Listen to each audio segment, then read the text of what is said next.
우리가 이 말씀과 또 고린도전서 같은 고린도전서 15장에 있는 44절 말씀, 그리고 로마서에 있는 말씀을 참고 관련 말씀으로 해서 하이델베르크 유리문답 45번째 질문 45번 하이델베르크 유리문답 45번째 그 질문 우리가 한번 같이 한번 읽도록 하겠습니다.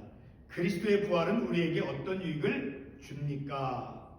45번째 질문이 그리스도의 부활은 예수님께서 십자가에서 못 박혀 피 흘려 돌아가시고 무덤에 장사 지낸 바 되시고 그리고 이제 부활하셨죠. 그 예수 그리스도의 부활은 오늘 우리들에게 믿음의 삶을 살아가는 우리들에게 어떤 유익이 있는가, 어떤 유익을 우리에게 주는가 하는 것을 우리가 이 말씀을 통해서 깨닫기를 원합니다. 하지만 한마디로 하면 예수 그리스도의 부활의 영적 유익, 그것이 무엇입니까? 라고 하는 그 제목이에요. 자, 그 대답은 이렇습니다. 대답은 세 가지 중요한 교훈을 우리에게 준대. 첫째, 그리스도는 자신의 부활로서 죽음을 이기셨으며 그래서 죽음으로써 얻으신 의에 우리로 참여할 수 있도록 하셨습니다. 둘째, 그의 능력으로 말미암아 우리도 이제 새로운 생명으로 다시 살아났습니다. 셋째, 그리스도의 부활은 우리의 복된 부활에 대한 확실한 보증입니다. 라고 이제 하이델베르크 이름다 45번째 질문, 그리스도의 부활은 우리에게 어떤 유익을 줍니까? 라고 하는 그 물음에 대한 답을 제가 여러분에게 읽어드렸습니다. 그래서 오늘 중요하게 우리가 깨달을 수 있는 것은 바로 세 부분인데, 첫 번째로는 우리가 예수 그리스도의 죽음으로써 얻으신 그 예수 그리스도의 죽음으로써 그리스도께서 우리를 위해서 대신 그 죽으심, 자, 그 죽으심으로써 얻으신 그 의에 우리를 참여시키게 해주니까 그리스도를 믿는 믿음으로 말미암아 주님의 예수 그리스도의 의를 우리에게 허락해 주신다니까. 주님의 의가 우리에게 전가되어져서 그 주님의 그 의에 우리가 참여할 수 있도록까 의인으로 우리를 칭해 주신다라는 거예요. 바로 그러한 영적 유익을 준다라는 거예요. 두 번째로는 이제 우리가 새로운 생명, 바로 세례와 같은 그러한 세례를 통해서 새로운 생명으로 우리가 다시 살아나도록 이끌어 주시는 그러한 영적인 유익을 우리에게 주지요. 그리고 세 번째로는 바로 우리의 삶이 예수 그리스도의 그 부활은 우리의 복된 그 부활에 대한 그 우리에게 복음, 그 부활을 확증해 주신다라는 거예요. 부활에 대한 그 우리가 하나님의 나라에 우리의 육신의 몸이 땅에 묻혀고 나서 바로 육신의 새로운 부활의 생명체로 우리가 부활하는 그런 부활에 대한 확실한 보증을 우리들에게 영적 유익으로서 준다라는 것을 우리가 오늘 이 말씀을 통해서 이제 깨닫기를 원합니다. 우리가 지난해 개인적으로 우리가 가족의 죽음을 경험해서 알 수 있는 것처럼 죽음이라고 하는 것은 우리 모두에게 깊은 두려움과 그리고 슬픔과 절망을 가져온다라는 것을 우리가 작년에 모친상을 우리가 치르면서 우리가 경험했었죠. 바로 이렇게 죽음이라고 하는 것을 우리가 직면하는 그 죽음, 우리 모두에게 그것은 누구도 피할 수 없는 것이죠. 그 죽음은 바로 우리에게 아주 깊은 두려움 또 절망감, 그런 두려움을 가져다 줍니다. 그래서 죽음은 어느 누구도, 어떤 사람도 어느 누구도 피할 수 없는 것이죠. 그래서 가장 심각하고 진지한 그런 문제가 바로 우리에게 주어지는 그런 죽음의 문제인 것이죠. 그러나 여러분, 우리가 죽음이 그렇게 우리에게 두려움과 절망과 그 어떤 그 상실감, 그 절망을 우리에게 가져다 준다 해도 그 죽음의 과정을 통해서 우리는 부활의 생명체로 우리가 하나님의 그 부활, 하나님께서 예수 그리스도의 그 부활하심과 그리고 우리들이 새로운 부활의 생명체로 이제 다시 하나님께서 우리에게 주시는 그 영생의 그 선물, 그것을 우리가 누릴 수 있게 되어지죠. 죄로 인해서 죽음이 우리 인생에게 찾아왔죠. 그래서 필연적으로 죽음을 맞이하지만 우리는 그 부활에 대한 그런 새로운 소망을 우리가 말씀을 통해서 가질 수 있죠. 로마서 6장 4절 말씀에서 사도 바울은 다음과 같이 말씀을 하고 있습니다. 우리 로마서 6장 4절 말씀 함께 보도록 하겠습니다. 로마서 6장 4절 말씀. 그러므로 우리가 그의 죽으심과 합하여 세례를 받음으로 그와 함께 장사되었나니 이는 아버지의 영광으로 말미암아 그리스도를 죽은 자 가운데서 살리심과 같이, 그렇죠? 그리스도를, 예수 그리스도께서 그 사망 죽음의 무덤의 권세를 이겨내시고 부활하심과 같이 우리도 또한 새 생명 가운데서 행하게 하려 하심이라. 새로운 생명으로, 새로운 부활의 생명체로, 그리고 이 땅에서 새로운 세례와 같은 그러한 주님과 연합하는 그러한 체험을 통해서 새로운 생명을 하나님께서 우리에게 주신다라는 것. 새로운 생명, 다시 말해 이 세상 속에서 육신의 몸을 갖고 삶을 살아가는 동안에 그런 새로운 주님께서 우리에게 주신 그런 새로운 삶, 새로운 생명을 가지고 우리가 이 땅에서 삶을 살아갈 수 있다라는 거예요. 로마서, 방금 우리가 읽은 로마서 6장 이 4절 말씀에서 사도 바울이 분명히 말씀해 주고 있죠. 그리스도를 죽은 자 가운데서 살리심과 같이, 다시 말해 그리스도께서, 주님께서 부활하심과 같이 우리도 또한 주님을 믿는 모든 그리스도인들, 우리도 또한 새 생명 가운데서 행하게 하려 함이라라고 말씀하고 있죠. 자, 여기서 사도 바울이 언급한 새 생명은 바로 우리가 영혼만 부활하는 것이 아닌 육체의 부활도 의미한다라는 것을 우리가 이 말씀을 통해서 알 수 있죠. 자, 그것을 고린도전서 15장 44절에서 사도 바울이 분명하게 말씀해 주고 있어요. 자, 고린도전서 15장 44절 말씀 같이 한번 읽도록 하겠습니다. 고린도전서 15장 44절 말씀.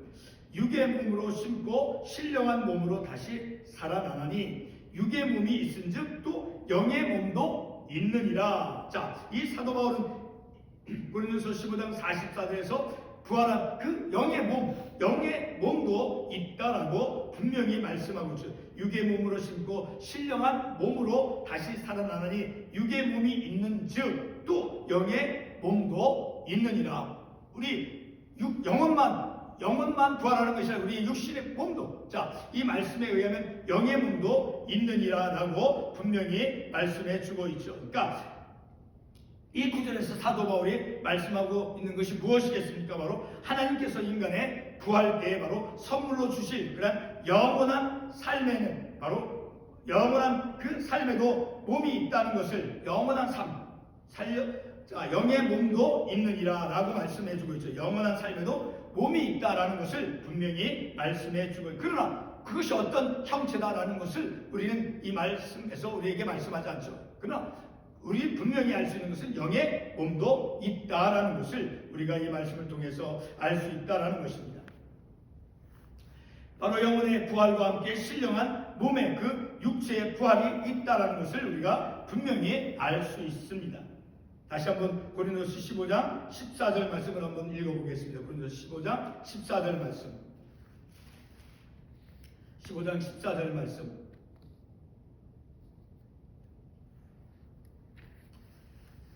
12절부터 읽겠습니다. 그리스도께서 죽은 자 가운데서 다시 살아나셨다 전파되었거늘 너희 중에서 어떤 사람은 어찌하여 죽은 자 가운데서 부활이 없다 하느냐. 그러니까 부활을 부인한다라는 거예요. 어떤 사람은. 자, 14절.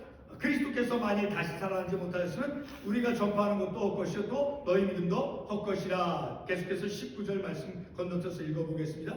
만일 그리스도 안에서 우리가 바라는 것이 다만 이 세상의 삶뿐이면 모든 사람 가운데 우리가 더욱 불쌍한 자니라. 자, 부활을 믿지 않는다라고 하면 예수님께서 분명히 부활하셨음에도 불구하고, 자, 그 부활의 사실 사건을 믿지 않는다라고 하면 더욱, 그러니까 이 세상에서 삶만을, 이 세상에서 삶을 사는 그 육체만을, 그리고 그 육체가 죽음 후에 어떤 부활이 없다라고 하면 그것이 얼마나 불쌍한가라고 말씀해 주고 있죠. 그러니까 영혼의 부활과 함께 신령한 몸의 그 육체의 부활이 있음을 우리가 분명히 이 말씀을 통해서 알 수 있게 되어지죠.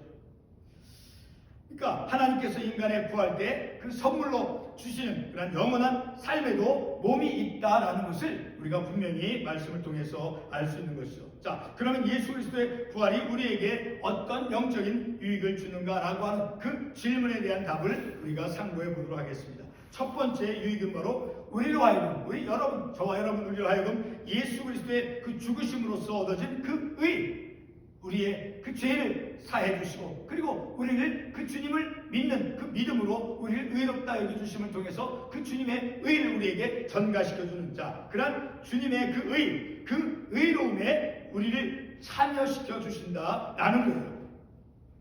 로마서 4장 25절 말씀 우리가 같이 한번 보겠습니다. 로마서 4장 25절 말씀. 로마서 4장 25절 말씀.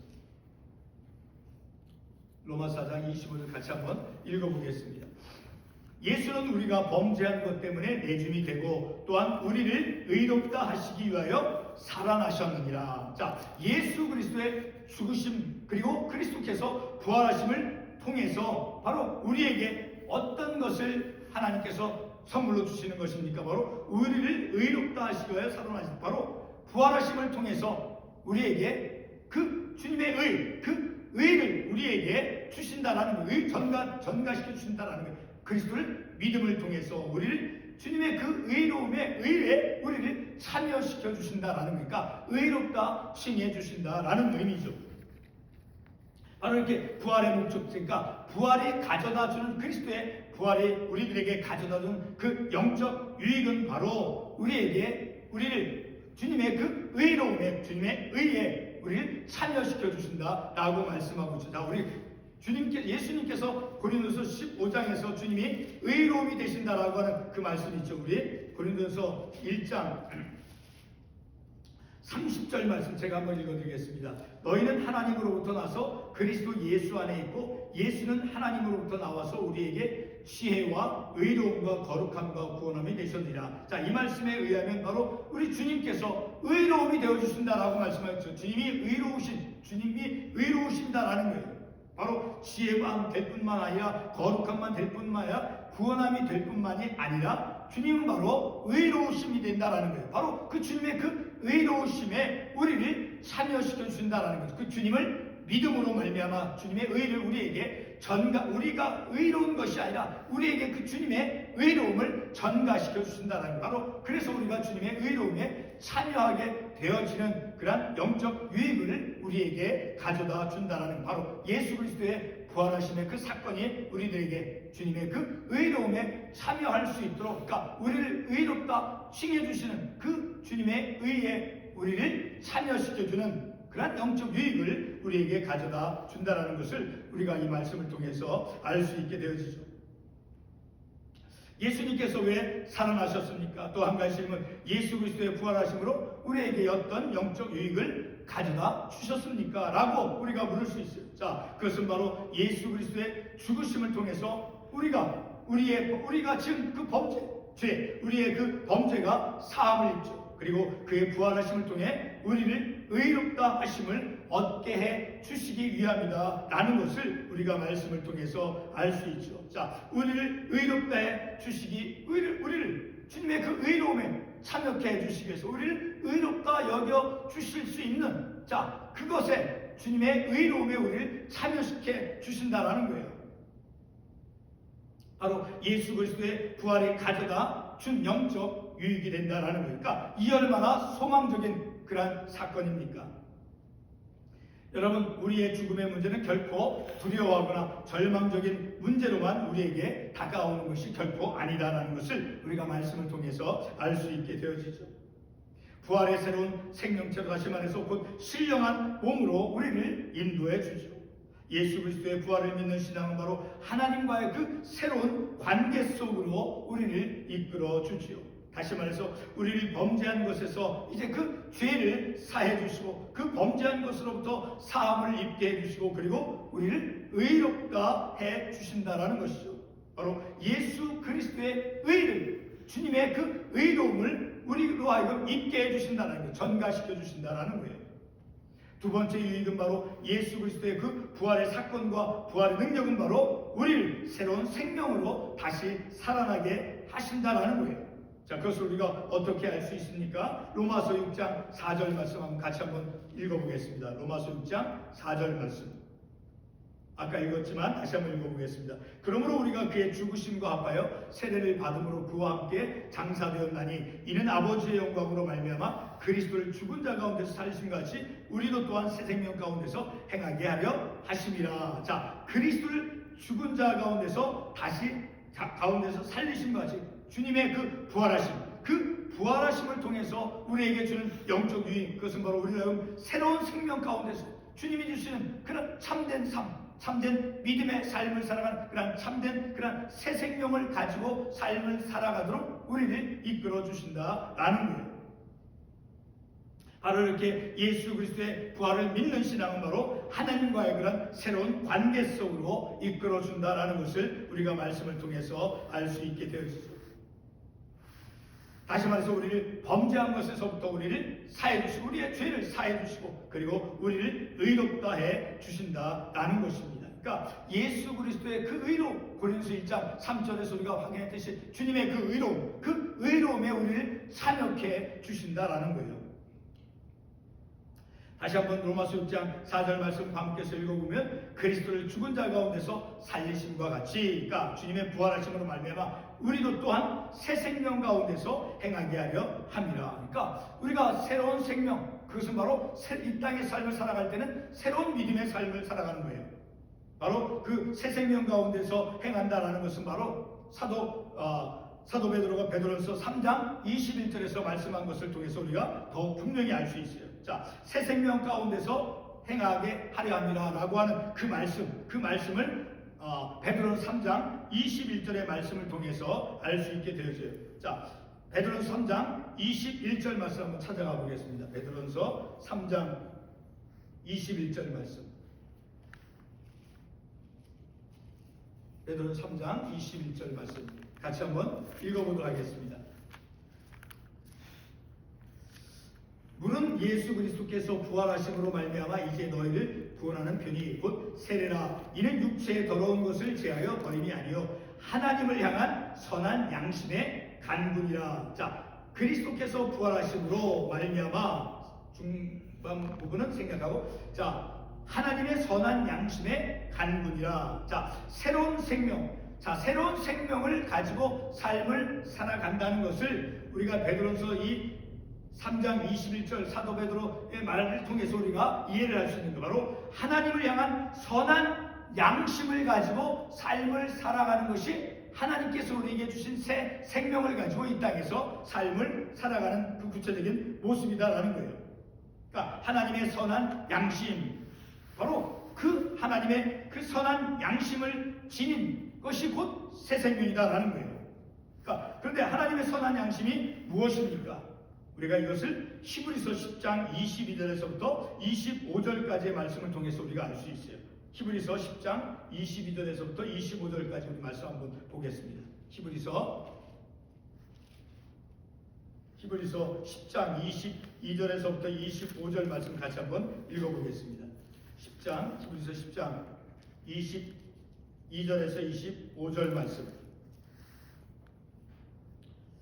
자, 읽겠습니다. 우리가 마음에 뿌림을 받아 악한 양심으로부터 벗어나고 몸은 맑은 물로 씻음을 받았으니 참 마음과 온전한 믿음으로 하나님께 나아가자.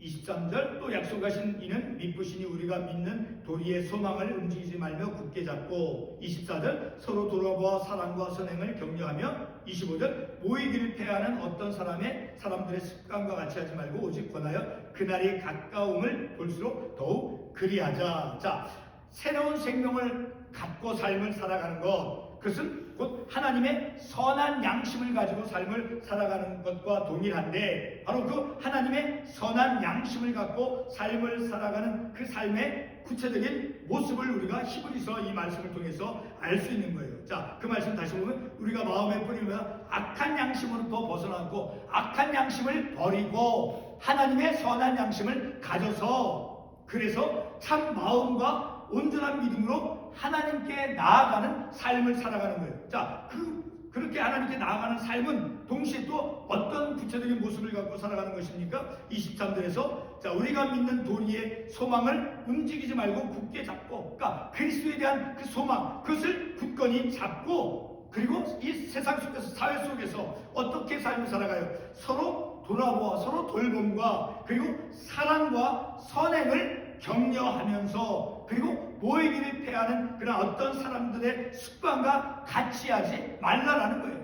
더욱 어떤 때 그날이 가까움을 볼수록 더욱 그리하라. 모이기를 패하는, 어떻게든지 주일날 하루만 예배를 드리려고 하는 그 모이기를 힘쓰지 않고, 모이기를 힘쓰지 않고 모이기를 패하는 그런 사람들의 습관과 같이 하지 말라. 그러나 더 재림의 신앙, 재림의 때가 있다는 것을 더욱 알수록, 자, 오직 권하여 그날이 가까움을 볼수록 더욱 그리하라. 주님의 다시 오신 분명히 말씀하고 있죠. 주님의 그 재림의 신앙을 갖고 있다라고 하면 더욱 모이기를 힘쓰는, 그리고 사랑과 선행을 격려하며 서로 돌보고, 그리고 그 소망을, 그리스도에 대한 소망을 굳건히 잡고, 그래서 참 마음과 온전한 믿음으로 믿음의 삶을 살아가는 것, 그것이 새 생명을 가지고 삶을 살아가는 것이다라는 것, 바로 하나님의 선한 양심을 가지고 삶을 살아가는 구체적인 모습이 되어진다라는 것을 우리가 이 말씀을 통해서 알 수 있죠. 그러니까 두 번째 유익을 다시 한번 정리한 바로 예수 그리스도의 부활은 바로 우리에게 참 마음과 온전한 그런 믿음으로 된 하나님의 선한 양심을 갖고 삶을 살도록 인도해 가신다라는 거예요. 성도 여러분, 예수 그리스도의 부활은 우리를 새로운 생명으로 인도해 주십니다. 그렇죠? 자, 그러면 예수 그리스도의 그 부활의 사건이 우리 믿는 사람들로 하여금 새로운 삶을, 새로운 그 생명으로 인도해 주는데, 그 구체적인 모습을 다시 한번 오늘 방금 읽은 히브리서 이 말씀을 통해서 보게 되면, 자, 새 생명을 지닌 자는 바로 새 생명을 지니고 삶을 살아가는 저와 여러분들은 어떤 삶이 구체적인 삶의 모습이 되어야겠습니까? 방금 읽은 히브리서 10장 22절, 23절, 24절, 25절의 말씀을 통해서 우리에게 말씀해 주고 있죠. 다시 반복하면 23절에서 믿음의 소망을 굳게 잡고, 그리고 두 번째로 서로 돌아보아 사랑과 선행을 격려하며, 선행하는 것을 격려하며, 그리고 모이기를 패하는 사람들의 습관과 같이 하지 말라. 더욱이 그리스도 예수의 재림의 날이 가까울수록 주님에 대한 그 다시 오심, 주님이 다시 오시는 그 재림의 신앙, 정말로 좀 신앙을 가지고 있다라고 하면 더욱더 모이기를 패해서는 안 된다는, 더욱더 모이기에 힘쓰는 그러한 삶이 되어지고, 그리고 믿음의 소망을 굳건히 잡고, 그리고 서로 돌아보아 사랑과 선행을 격려하며 참된 마음과 그 참된 믿음, 참마음과 온전한 믿음으로 하나님께 나아가는 삶을 살아가는, 그것이 우리들에게 예수 그리스도의 그 부활하심으로 우리들에게 영적 유익을 가져다 준 그런 참된 구체적인 성경적인 모습이 되어진다는 것을 우리가 이 말씀을 통해서 알 수 있죠. 다시 말씀을 드리면 믿음의 소망을 굳게 잡고, 그리고 서로 돌아보아 사랑과 선행을 격려하면서, 그리고 모이기를 패하는 사람들의 습관과 같이 하지 말고, 더욱이 그리스도 예수의 재림의 날이 가까울수록 더욱더 그렇게 하라라는 거예요. 다시 말해서 예수 그리스도의 부활의 신앙을 믿고 부활의 믿음을 가진 사람들은 바로 방금 우리가 읽었던 히브리서 10장 22절에서 25절에 있는 말씀과 같이 그러한 삶을 살아가야 된다는 거예요. 그러니까 믿음의 소망을 갖고 서로 돌보고, 그리고 사랑과 선행하는 것을 격려하며, 그리고 더욱더 주님의 그 재림, 그 신앙을 우리가 가지고 있을 때 모이는 것에 대해서 즐겨하지 않는, 그 모이기를 패하는 사람들과 그런 사람들의 습관과 같이 삶을 살지 말라라고 말씀하고 있죠. 마지막 세 번째 영적 유익은 바로 예수 그리스도의 부활은 우리의 복된 부활에 대한 그런 확실한 보증이다라는 것을 우리가 말씀을 통해서 알 수 있죠. 자, 그것을 우리가 어떻게 알 수 있습니까? 고린도서 15장 12절 19절, 아까 우리가 보았던 말씀이지만 다시 한번 고린도서 15장 12절과 19절 말씀 가보겠습니다. 고린도서 15장 12절과 19절 말씀. 그리스도께서 죽은 자 가운데서 다시 살아나셨다 전파되었거늘 너희 중에서 어떤 사람들은 어찌하여 죽은 자 가운데서 부활이 없다 하느냐. 19절로 건너뛰어서 만일 그리스도 안에서 우리가 바라는 것이 다만 이 세상의 삶뿐이면 모든 사람 가운데 우리가 더욱 불쌍한 자이냐. 그러니까 부활의 사실이 있음에도 불구하고, 부활의 사건이 일어났음에도 불구하고 부활을 믿지 않는다라고 하면, 그 부활의 주님을 믿지 않는다라고 하면, 그래서 이 세상에서의 삶만을, 이 세상에서 삶만을 고집하고 이 세상에서 살아가는 그 삶만이 전부다라고 생각하고 삶을 살아간다라고 하면, 그런 사람들은 모든 사람 가운데 더욱 불쌍한 자다라는 거예요. 그리스도의 그 부활하신 그 사건이 있음에도 불구하고 그것을 믿지 않는다라고 하면, 그래서 12절 하반부에 너희 중에서 어떤 사람은 어찌하여 죽은 자 가운데서 부활이 없다 하느냐. 이 얼마나 불쌍하냐라는 것이죠. 자, 바로 예수 그리스도의 그 부활, 그 예수 그리스도의 부활은 바로 우리의 복된 부활에 대한 확실한 보증이 되어진다라는 것을 우리가 말씀을 통해서 깨닫는 것이죠. 자, 오늘 우리가 상고한 이 말씀, 예수 그리스도의 그 부활하심은 우리에게 어떤 영적 유익이 있습니까? 어떤 영적 유익을 우리에게 가져다 주었습니까? 새로운 생명, 온전한 믿음과 그 충성스러운 선한 양심을 가지고 사랑하며 그걸 서로 돌보며, 그리고 더욱 모이기에 힘쓸 수 있는 그런 믿음의 삶을 살아가는 그런 선한 양심을 가지고 새로운 생명, 그리고 주님의 그 의로움에 우리를 참여케 해주시는 그런 영적 유익을 우리들에게 가져다 준다는 것을 우리가 말씀을 통해서 깨닫는 것이죠. 기도하겠습니다.